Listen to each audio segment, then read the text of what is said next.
ಎಲ್ಲರಿಗೂ ನಮಸ್ಕಾರ. ರುಚಿ ಅಡುಗೆಗೆ ಸ್ವಾಗತ.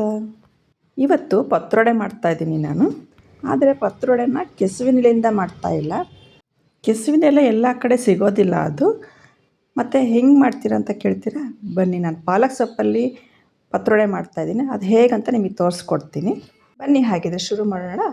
ಮೊದಲಿಗೆ ಪಾಲಕನ್ನ ತೊಳ್ಕೊಂಡು ನೀಟಾಗಿ ಒರೆಸಿ ಇಟ್ಕೊಳ್ಬೇಕು. ಅದ್ರ ಮೇಲೆ ನೀರಿನಂಶ ಇರಬಾರ್ದು. ನೋಡಿ, ಈ ಥರ ಸೈಡಲ್ಲಿ ದಂಟೆಲ್ಲ ಇರುತ್ತಲ್ಲ, ಅದೆಲ್ಲ ಕಟ್ ಮಾಡಿಕೊಂಡು, ದಪ್ಪ ದಪ್ಪ ಇದ್ದರೆ ಅದನ್ನು ನೀಟಾಗಿ ಕಟ್ ಮಾಡಿಕೊಂಡು ದಂಟನ್ನು ಇಟ್ಕೊಳ್ಳಿ. ಸ್ಟಫಿಂಗ್ ಹಾಕಬೇಕಾದ್ರೆ ನೀರಿನಂಶ ಎಲೆ ಮೇಲೆ ಇರಬಾರ್ದು. ನೋಡಿ, ಈ ಥರ ಡ್ರೈ ಆಗಿರಬೇಕು. ನೆಕ್ಸ್ಟು ಇದಕ್ಕೆ ಸ್ಟಫ್ ಮಾಡೋದಕ್ಕೆ ಒಂದು ಪೌಡರ್ ರೆಡಿ ಮಾಡ್ಕೊಳ್ಳೋಣ. ಒಂದು ಬೌಲ್ ತಗೊಂಡು ಅದಕ್ಕೆ 3 ಸ್ಪೂನು ಕಡಲೆ ಹಿಟ್ಟು ಹಾಕ್ಕೊಳ್ಬೇಕು. 1 ಸ್ಪೂನು ಅಕ್ಕಿ ಹಿಟ್ಟು ಹಾಕ್ಕೊಳ್ತಾ ಇದ್ದೀನಿ. ಅಚ್ಕಾರದ ಪುಡಿ 1 ಚಮಚ,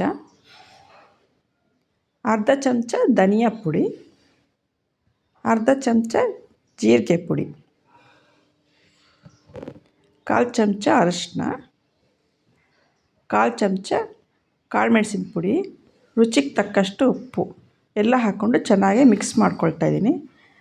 ಖಾರ ನಿಮಗೆ ಜಾಸ್ತಿ ಬೇಕಂದರೆ ಜಾಸ್ತಿ ಹಾಕ್ಕೋಬೋದು.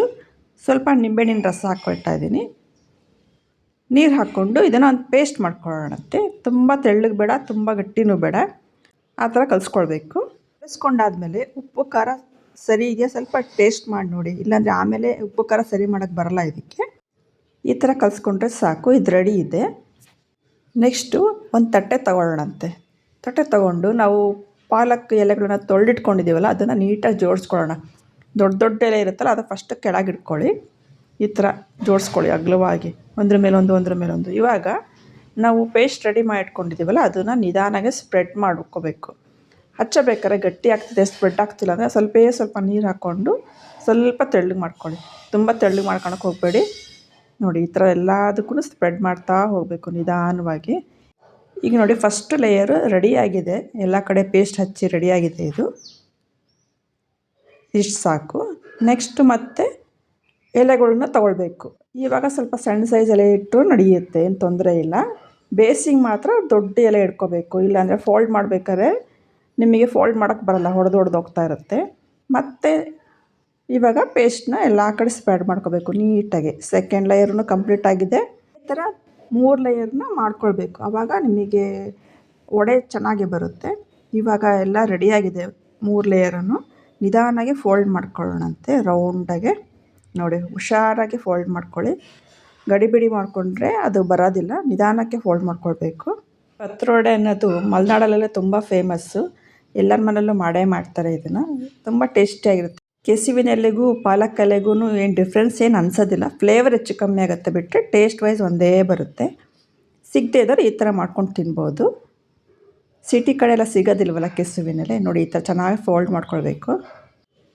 ನೋಡಿ, ಫೋಲ್ಡ್ ಮಾಡಿ ರೆಡಿಯಾಗಿದೆ ಇದು. ಇವಾಗ ಒಂದು ಬಾಳೆದೆಲೆಯಲ್ಲಿ ಇದನ್ನು ರೋಲ್ ಮಾಡಿ ಇಡೋಣಂತೆ. ಯಾಕಂದರೆ ಪಾಲಕ್ ಎಲೆಗಳು ಚಿಕ್ಕದಾಗಿರುತ್ತೆ, ದೊಡ್ಡದಾಗಿರಲ್ಲ. ಅದು ಬಿಚ್ಕೊಳ್ಳೋಂಥ ಚಾನ್ಸಸ್ ಜಾಸ್ತಿ ಇರುತ್ತೆ. ಅದಕ್ಕೆ ಈ ಥರ ಬಾಳೆದೆಲೆಯಲ್ಲಿ ಫೋಲ್ಡ್ ಮಾಡಿಟ್ಬಿಟ್ರೆ ಏನೂ ಆಗೋದಿಲ್ಲ.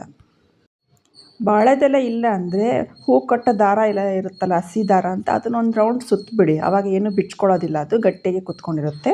ಇವಾಗ ಇದನ್ನು ಸ್ಟೀಮ್ ಮಾಡ್ಕೊಳ್ಳೋಣಂತೆ. ಇಡ್ಲಿ ಕುಕ್ಕರಲ್ಲೇ ಸ್ಟೀಮ್ ಮಾಡಬೇಕು ಅಂತ ಏನಿಲ್ಲ. ಇದಕ್ಕೆ ಒಂದು ಬಾಣಲೆ ತಗೊಂಡು ನೀರು ಹಾಕಿ, ಬೇಸಿಗೆ ಸ್ಟ್ಯಾಂಡ್ ಇರುತ್ತಲ್ಲ ಗ್ಯಾಸಿಂದು, ಅದನ್ನ ಇಡಿ. ಅದ್ರ ಮೇಲೆ ತಟ್ಟೆ ಇಟ್ಬಿಡಿ. ಆಮೇಲೆ ನಾವು ರೋಲ್ ಮಾಡ್ಕೊಂಡಿದ್ದೀವಲ್ಲ ಪತ್ರೊಡೆನ ಇದರೊಳಗಡೆ ಇಡೋಣ. ನೆಕ್ಸ್ಟು ತಟ್ಟೆನ ಕ್ಲೋಸ್ ಮಾಡೋಣಂತೆ. ಕ್ಲೋಸ್ ಮಾಡಿ 15 ನಿಮಿಷ ಬೇಯಿಸ್ಕೊಳ್ಬೇಕು. ಅಷ್ಟೊತ್ತಿಗೆ ಚೆನ್ನಾಗಿ ಬೆಂದಿರುತ್ತೆ ಇದು. 15 ನಿಮಿಷ ಆದಮೇಲೆ ನೋಡಿ, ಈಗ ಬೆಂದಿದೆ. 15 ನಿಮಿಷ ಆಗಿದೆ, ನಾನು ತೆಗ್ದಿದ್ದೀನಿ. ಬಿಸಿ ಇರುತ್ತೆ, ಈಗಲೇ ಮುಟ್ಟಕ್ಕೆ ಹೋಗಬೇಡಿ. 2 ನಿಮಿಷ ಬಿಡಿ ಅದನ್ನು. 2 ನಿಮಿಷ ಬಿಟ್ಟ ಮೇಲೆ ಅದು ಸಾಫ್ಟಾಗಿರುತ್ತೆ, ಮುಟ್ಟೋದಕ್ಕೆ ಗೊತ್ತಾಗುತ್ತೆ ನಮಗೆ. ನೋಡಿ, ಈಗ ಬೆಂದಿದೆ ಇದು. ನಾನು ತೆಗೆದಿಡ್ತಾ ಇದ್ದೀನಿ. ಇವಾಗ ತೆಕ್ಕೊಂಡು ಹುಷಾರಾಗೆ ಬಾಳೆದೆಲೆನ ಬಿಡಿಸ್ಕೊಳ್ಬೇಕು. ನಿಧಾನಕ್ಕೆ ಬಿಡಿಸ್ಕೊಳ್ಳಿ. ನಾನಿಲ್ಲಿ ಫುಲ್ ಬಿಡಿಸಿದ್ದೀನಿ. ಇವಾಗ ಚಾಕು ತೊಗೊಂಡು ಅದಕ್ಕೆ ಸ್ವಲ್ಪ ಎಣ್ಣೆ ಹಚ್ಕೊಳ್ಳೋಣಂತೆ. ಹಾಗೆ ಕಟ್ ಮಾಡೋಕ್ಕೆ ಹೋದರೆ ಇದು ಚಾಕುಗೆ ಅಂಟ್ಕೊಳ್ಳುತ್ತೆ. ಸಣ್ಣದಾಗೆ ಸ್ಲೈಸಸ್ಸಾಗೆ ಕಟ್ ಮಾಡ್ಕೊಳ್ಬೇಕು, ದಪ್ಪ ಕಟ್ ಮಾಡ್ಕೊಳ್ಬೇಡಿ. ಇವಾಗ ಪತ್ರೊಡೆ ರೆಡಿ ಇದೆ. ಇದನ್ನು ಹೀಗೆ ತಿನ್ಬೋದು. ಆದರೆ ಇದನ್ನ ಇನ್ನೂ ರುಚಿ ಜಾಸ್ತಿ ಮಾಡಬೇಕು ಅಂದರೆ ಒಂದು ಫ್ರೈ ಮಾಡ್ಕೊಳ್ಬೇಕು. ಹೀಗೆ ಹಸಿ ಅನಿಸುತ್ತೆ, ಕೆಲವರಿಗೆ ಇಷ್ಟ ಆಗೋದಿಲ್ಲ. ಬನ್ನಿ, ಇದೊಂದು ಫ್ರೈ ಮಾಡ್ಕೊಳ್ಳೋಣ. ಈಗ ಒಂದು ಪ್ಯಾನ್ ಇಟ್ಕೊಂಡಿದ್ದೀನಿ.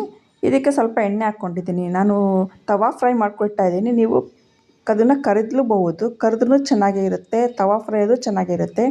ಎರಡು ಒಂದೇ ಟೇಸ್ಟ್ ಕೊಡುತ್ತೆ, ಏನೂ ಡಿಫ್ರೆನ್ಸ್ ಆಗೋದಿಲ್ಲ. ಯಾವ್ದು ಬೇಕಾದರೂ ಮಾಡ್ಕೊಬೋದು. ಮೀಡಿಯಮ್ ಫ್ಲೇವರ್ ಇರಲಿ, ಹೈ ಫ್ಲೇಮಲ್ಲಿ ಇಡಬೇಡಿ ಇದನ್ನು. ನೋಡಿ ಹುಷಾರಾಗಿ ಆ ಕಡೆ ಈ ಕಡೆ ಮಾಡ್ಕೊಳ್ಬೇಕು ಇದನ್ನು. ಒಂದು 5 ನಿಮಿಷ ಆದಮೇಲೆ ಒಂದು ಸೈಡ್ ಫ್ರೈ ಆಗಿರುತ್ತೆ, ನೀವು ಹುಷಾರಾಗಿ ತಿರುವು ಹಾಕ್ಕೊಳ್ಬೇಕು. ನೋಡಿ ಇದು ಕಲರ್ ಚೇಂಜ್ ಆಗಿದೆ ಎಷ್ಟು ಚೆನ್ನಾಗಿ. ಈಗ ಆಗಿದೆ ಒಂದು ಸೈಡು, ಇನ್ನೊಂದು ಸೈಡು ಫ್ರೈ ಮಾಡ್ಕೊಳ್ಳೋಣಂತೆ. ಒಂದು 5 ನಿಮಿಷ ಬೇಕು ಫ್ರೈ ಆಗೋದಕ್ಕೆ. ನೋಡಿ ಚೆನ್ನಾಗಿ ಫ್ರೈ ಆಗಿ ರೆಡಿಯಾಗಿದೆ ಇದು. ಚೆನ್ನಾಗಿ ಅನಿಸ್ತಾ ಇದೆಯಲ್ಲ ಪತ್ರೊಡೆ. ಪಾಲಕ್ ಅಂತೂ ಎಲ್ಲ ಸೀಸನ್ನಲ್ಲೂ ಸಿಗುತ್ತೆ, ಯಾವಾಗಲೂ ಸಿಗ್ತಾನೆ ಇರುತ್ತೆ. ನೀವು ಒಂದ್ಸರಿ ಟ್ರೈ ಮಾಡಿ ನೋಡಿ, ಈಸಿ ರೆಸಿಪಿ, ಹೆಲ್ತಿಗೂ ಒಳ್ಳೆಯದು, ತಿನ್ನೋಕ್ಕೂ ಒಳ್ಳೆ ಟೇಸ್ಟ್ಸ್ ಇರುತ್ತೆ ಇದು. ಇದನ್ನು ಸಂಜೆ ಸ್ನ್ಯಾಕ್ಸಿಗೂ ಯೂಸ್ ಮಾಡ್ಕೊಬೋದು, ಊಟದ ಜೊತೆಗೂ ಸೈಡಿಗೆ ನೆಂಚ್ಕೊಳ್ಳೋದಕ್ಕೆ ಇಟ್ಕೊಬೋದು, ಎಲ್ಲದಕ್ಕೂ ಸೂಟಬಲ್ ಆಗುತ್ತೆ. ನಾನು ಈ ಥರ ಪ್ಲೇಟಿಂಗ್ ಮಾಡ್ಕೊಂಡಿದ್ದೀನಿ. ಎಲ್ಲ ಜೋಡಿಸ್ಕೊಂಡಾದ್ಮೇಲೆ ಮೇಲ್ಗಡೆ ಸ್ವಲ್ಪ ಹುರಿದಿರೋ ಎಳ್ಳು ಹಾಕ್ಕೊಂಡಿದ್ದೀನಿ. ಚೆನ್ನಾಗಿ ಅನಿಸುತ್ತೆ ಇದು ಟೇಸ್ಟು, ಅದಕ್ಕೆ ಹಾಕಿದ್ದೀನಿ. ಈ ರೆಸಿಪಿ ನಿಮಗೆ ಇಷ್ಟ ಆಯಿತಾ? ಇಷ್ಟ ಆಗಿದರೆ ಶೇರ್ ಮಾಡಿ, ಕಮೆಂಟ್ ಮಾಡಿ, ಲೈಕ್ ಮಾಡಿ. ಹೊಸದಾಗಿ ಯಾರು ನೋಡ್ತಾ ಇದ್ದೀರೋ ನಮ್ಮ ಚಾನಲ್ನ ಸಬ್ಸ್ಕ್ರೈಬ್ ಮಾಡಿ ಪ್ಲೀಸ್. Thank you.